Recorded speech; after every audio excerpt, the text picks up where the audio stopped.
we're going to take a look at my Norse Pagan altar. This is my heathen altar. Welcome to my altar. We're going to take a look at the elements and how they help me honor and worship. As you can see, my altar is slightly different than what most people would consider their Norse Pagan altar. Mine allows me to honor the land, connect with my ancestors, witness the gods, and in the process I'm saving Midgard. If you're into that, subscribe to this channel because that's what we're all about. This garden is where I grow crops that feed my kin, and that helps me connect with and honor my ancestors because that's how they spent the vast majority of their time. It's just seeking to provide nourishment for their kin. Any guesses as to what these little babies are? Leave a note in the comments if you know. The way that the garden was designed and maintained, this eco garden, is one that gives back to the land. So it allows me to honor and connect with the land spirits, the Landvatir, by always being mindful of them as well as my family's needs. With the water harvesting features, I'm improving the water cycle in the soil.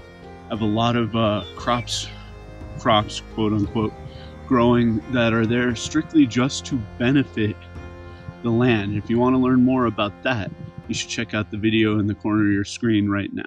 There are also multiple elements in this eco garden design that allow me to honor the gods. Right in front of us here, we have an apple tree. And having the apple tree, this is technically a crab apple, but there are apples as well. You can see some of the crabs left from last winter.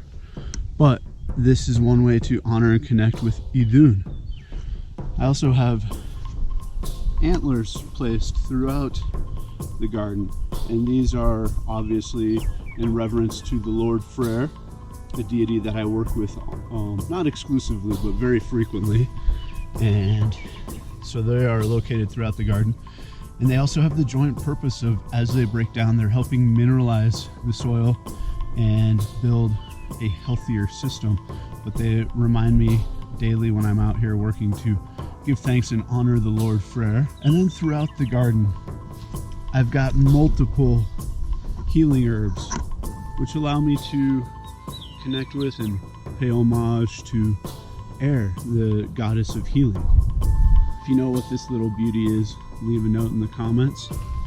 I also have garlic growing in places that I will never harvest it, partially because it can help repel pests and rodents from eating my small shrubs and trees during the winter, but also because it helps me pay homage to when Odin Villive created Midgard and the world was green with garlic. There's also a strategic use of rocks that I find on my land that help me honor the most ancient of all of our ancestors, Ymir. And you can learn more about the process by checking out this video. Again, there will be links to all these videos in the show notes, so check them out, because I know on mobile devices you don't see. That was a short glimpse of my sacred space, my eco garden, my altar, where I honor and worship the land, my ancestors, our gods.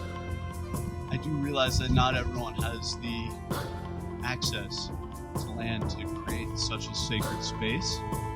If you are interested in it though, I've made a sacred pledge to help bring these to at least every state in the country to try. And I'll need your help to do that. But if you want to learn more about that and creating large sacred food forests for the heathen tribe, check out the video on your screen now. But found one of my friends here. Just thought you might want to say hi to this little beauty. We're gonna put him home.